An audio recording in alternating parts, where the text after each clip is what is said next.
What happens here is that the federal government started a case with him. Apparently the search warrant that had his houses in Miami and LA was pre-planned already. They knew they were going to do that. So they have a much bigger case. Right now with the guns, they're going to check them. They're going to trace them, see if they were used in any crimes. They're going to go over anything about cooperators that are cooperating with them. They're going to be talking to a lot of people about certain criminal acts that he might have committed, and then go from there. And what about the videos? Well, they're going to sift through those videos. They're going to look at them and then see if there's any criminality on those videos, and then they'll go from there. So what do you think? I mean, it just seems like the house of cards might fall for Diddy right now. It's not looking that great. Right now, I know that he has higher-powered attorneys, and with all these allegations that are coming out against him and against other people, a lot of people are starting to be very nervous about what's going on. The chances of Diddy going to jail get more and more every day. The feds are uncovering and going through the evidence that they found at his residences, and according to Samex NYPD Detective Age, yes, Diddy, but his associates are going to be going down too. And out of that nasty, freaky way that they all used to it in freak-offs, I mean, they're still probably going to be surrounded by horny dudes. Instead, they're going to be in jail. Talk to me about the timeline of how this typically works in terms of if we're seeing a raid on several properties. Does that in conjunction with an arrest? Does that come before an arrest? Does that, how does it typically work? Typically, Jesse, it's in conjunction with an arrest.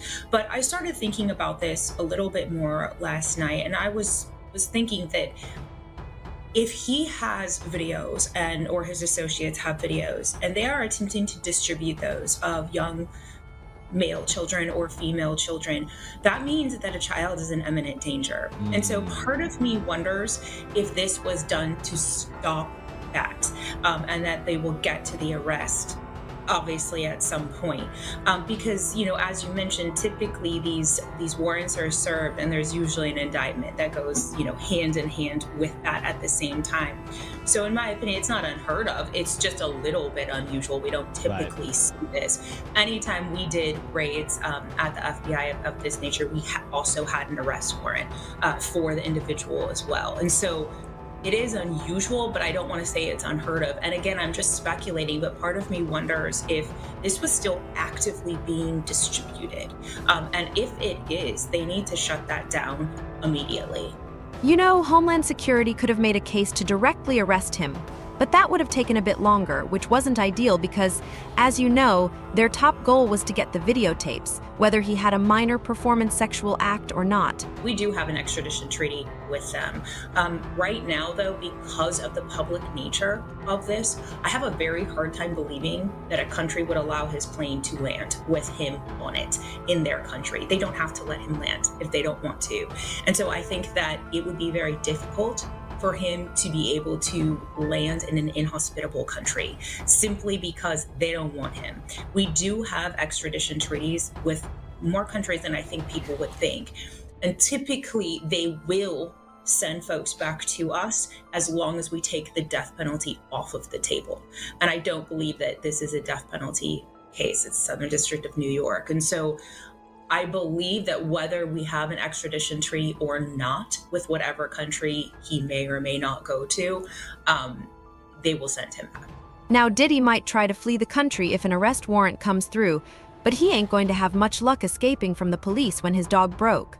Story. Producer Lil Rod, whose given name is Rodney Jones, has now accused Sean Diddy Combs of operating a racketeering enterprise, groping him, forcing him to engage in sexual acts with sex workers, and lacing alcohol for the guests in his home, including underage girls. There's a 73-page complaint, ladies and gentlemen. Quote, throughout his time with Mr. Combs, Mr. Jones witnessed, experienced, and endured many things that went far beyond his role as a producer on the Love album. Mr. Combs required Mr. Jones to record him constantly. As a result, Mr. Jones has secured, hear this, hundreds of hours of footage and audio records of Mr. Combs, his staff, and his guests engaging in serious illegal activity, end quote. The lawsuit not only names Diddy as the defendant, but also his 30-year-old son, Justin Combs, his chief of staff, Christina Coram, Universal Music Group CEO, and former Motown Records CEO as well. All of them in the lawsuit. Lil Rod claims that Diddy forced him to work in the bathroom as Diddy showered, and that Diddy engaged in constant, unsolicited, and unauthorized groping and touching of his Lil Rod also accused Diddy of drugging him. This happened, according to the lawsuit, February 2023, when he woke up unclothed, disoriented, and in a bed with Diddy and 2 sex workers. The lawsuit accuses Coram of helping Diddy, quote, to groom him being Lil Rod, into accepting a homosexual relationship. Mr. Jones was terrified of Mr. Combs. He felt like he could not tell him no. Mr. Combs consistently made it clear that he has immense power in the music industry and with law enforcement. The lawsuit said it added that Diddy tried to intimidate Lil Rod by showing off his guns. Lil Rod produced a portion of Diddy's latest body of work, the Love album, which was released September 2023, which he says he was underpaid for. In an Instagram post ahead of the 2024 Grammys, Lil Rod said, quote, I'm currently nominated on an album I produced at least 9 songs. I should be celebrating, but I'm currently quietly fighting for my publishing for months. The producer also created a GoFundMe page aimed at raising $50,000 for his own legal fees. Diddy's attorney, Sean Hawley, told HuffPost, quote, Lil Rod is nothing more than a liar. Uh-oh. That is another liability charge, more than likely. Lil Rod is nothing more than a liar who filed a $30 million lawsuit shamelessly looking for an undeserved paycheck. His reckless name dropping about events that are pure fiction and simply did not happen is nothing more than a transparent attempt to garner headlines. We have overwhelming, indisputable proof that his claims are complete lies, she added. We will address these outlandish allegations in court and take all appropriate action against those who make them. All right, so besides the whole sex traffic and allegations, Diddy's also got to deal with multiple lawsuits made against him, with one of the big ones being fired by Lil Rod, one of Diddy's ex-producers.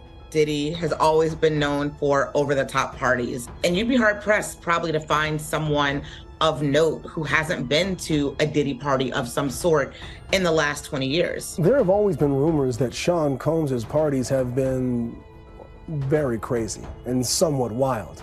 But now the allegations seem to give life to the idea that it was more than just a crazy and wild time. Grammy-winning singer Usher spoke of his time living with Combs when he was 13 on Howard Stern's Sirius XM radio show. It was curious. I got a chance to see some things. Yeah, but you were 13. What were you seeing? I went there to see the lifestyle. Right. And I saw it. And it was, but I don't know if I could indulge and understand what I was even looking at. That lifestyle, now at the center of Rodney Jones Jr.'s 98-page lawsuit. Rodney Jones claims that he was sexually abused by Sean Combs multiple times, that his anus and genitalia were touched on multiple occasions in different areas. According to the lawsuit, all employees, from the butler to the chef to the housekeepers, would walk around with a black Prada pouch or fanny pack filled with drugs of all kinds. Jones says he witnessed illegal sexual activity too. Jones accuses Sean Combs of recruiting people to go and get sex workers and minors to participate in sex in various parties and all over the country with Sean Combs and others. Jones alleges that he was drugged and or forced to have sex with sex workers. On another occasion, there was an event where, in addition to sex workers, there were at least 5 girls under the age of 16. All of them were forced to drink De Leon liquor, which was laced with ecstasy. The lawsuit outlining a bloody crime too.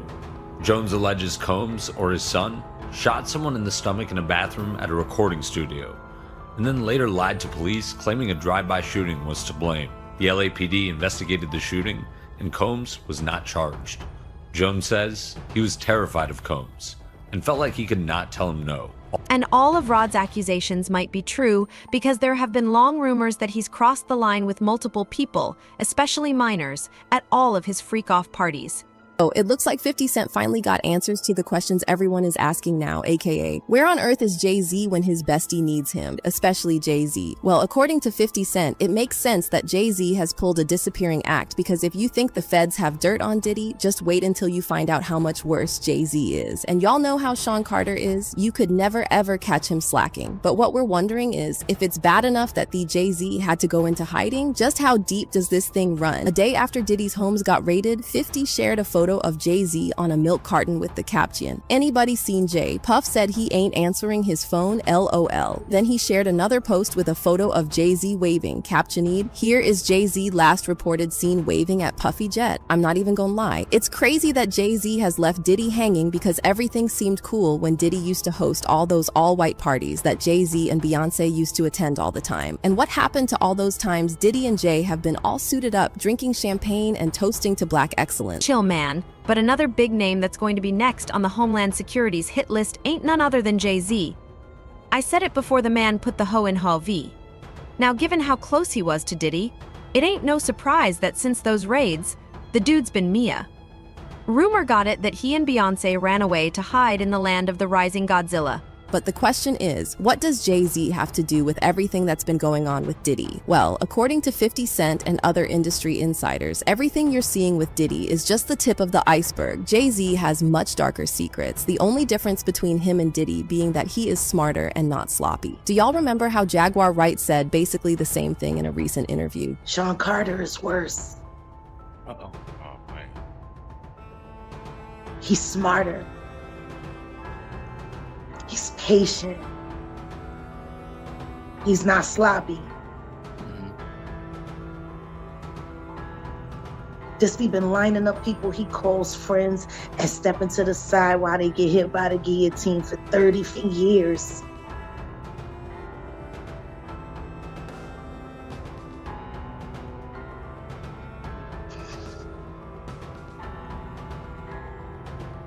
He's fucking worse.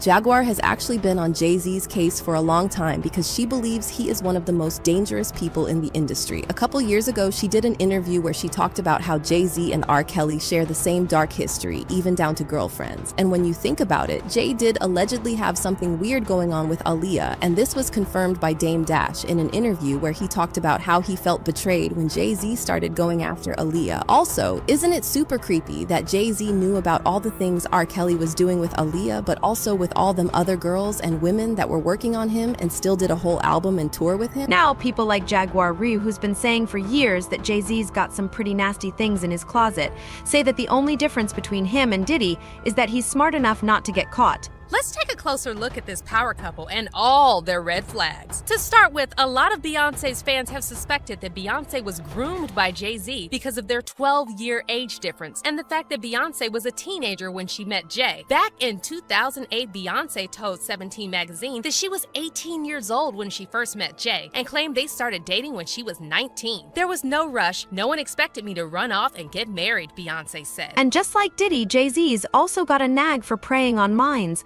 I mean, just think about it, his own wife Beyonce was just a kid when he met her. In recent years, there have been numerous allegations surrounding Jay-Z's alleged interference in artists' careers, and Chris Brown is now stepping forward to validate these claims. He alleges that Jay-Z had him sidelined due to his relationship with Rihanna, but not for the reasons commonly assumed. According to Chris, Rihanna was unfaithful to him with Jay-Z and purportedly transmitted a sexually transmitted infection to him that she had contracted from Jay-Z. As Jaguar Wright has said, Jay-Z gave her the herpes that she gave to Chris Brown. Rihanna was only 14, 15 when he started fucking with her and signed her to Def Jam. persistent rumors have circulated for an extended period suggesting a clandestine affair between Rihanna and Jay-Z, with implications that Chris Brown was privy to this information. This speculation traces back to 2009 when Chris Brown pleaded guilty to assaulting Rihanna, alleging that she had transmitted herpes to him. The narrative surrounding these events is complex and far-reaching. Chris Brown said, She gave me herpes. And then when I threatened to file a lawsuit against her for not telling me she was infested with genital blisters, she began to hit herself in the face and throw herself against the walls just as Jim Carrey did in the movie Liar Liar, he claims. Then she turned around and blamed me for the matter as a form of punishment. This is an intriguing development, especially considering the long-standing rumors about Jay-Z and Rihanna's involvement in some capacity. These rumors circulated widely in the late 2000s and early 2010s, but Rihanna consistently denied any intimate involvement with Jay-Z, emphasizing that their relationship was purely about music. At the time, her publicist even took responsibility for spreading the false information, attributing it to a strategy to boost Rihanna's career. But now Chris is alleging that it's all a cover-up, as both Jay-Z and Rihanna were reportedly going to great lengths to squash the rumors of an affair due to the potential fallout it could cause for them. I didn't want her knowing my business too. I just didn't know who she would tell if I tell her what I'm doing, you know? Even worse, Chris is also alleging that Jay-Z allegedly coerced him into perpetuating the narrative that he was the one cheating on Rihanna, despite her alleged infidelity. According to Chris, Jay-Z didn't want the public to know that Rihanna had allegedly been unfaithful to him because it would inevitably lead back to Jay-Z himself. Reportedly, Chris Brown hints that there's more to his story than meets the eye. For instance, when Chloe Bailey faced backlash for collaborating with Brown on her song How Does It Feel, he expressed frustration, asserting that people still hold his past mistakes against him from when he was 17. He pointed out the hypocrisy in the entertainment industry, where violent content is often embraced as entertainment while he faces constant scrutiny. Brown also called out the lack of accountability for white artists who engage in problematic behavior. In a pointed remark, he alluded to someone in the industry who has been romantically linked to younger women and is married to a much younger woman, implicitly referring to Jay-Z, whose relationship timeline with Beyoncé has raised eyebrows. Now, Jay-Z knows he holds immense power in the entertainment business, and the dude can make and break whoever he wants now, according to Chris Brown. Jay-Z was responsible for his split with Rihanna. R. Kelly manipulated Dame's ex-girlfriend, Aaliyah, and he actually married her in 1994 when she was just 15 years old by allegedly using a fake ID that listed Aaliyah's age as 18. And even after this came to light, Jay-Z still continued to work with R. Kelly, and they actually released a joint album called Best of Both Worlds at the height of R. Kelly's allegations. Dame later blasted Jay-Z for betraying Aaliyah, and he said that after Jay and R. Kelly released their joint album, that's when he realized there was something morally wrong with Jay-Z. But I've been tight about this shit for years.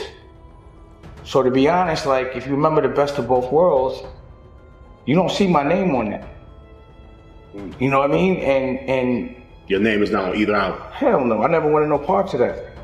So when Holmes was doing that shit, I was like, bro, you know our homie violated, and he violated my girl. He violated a friend of yours.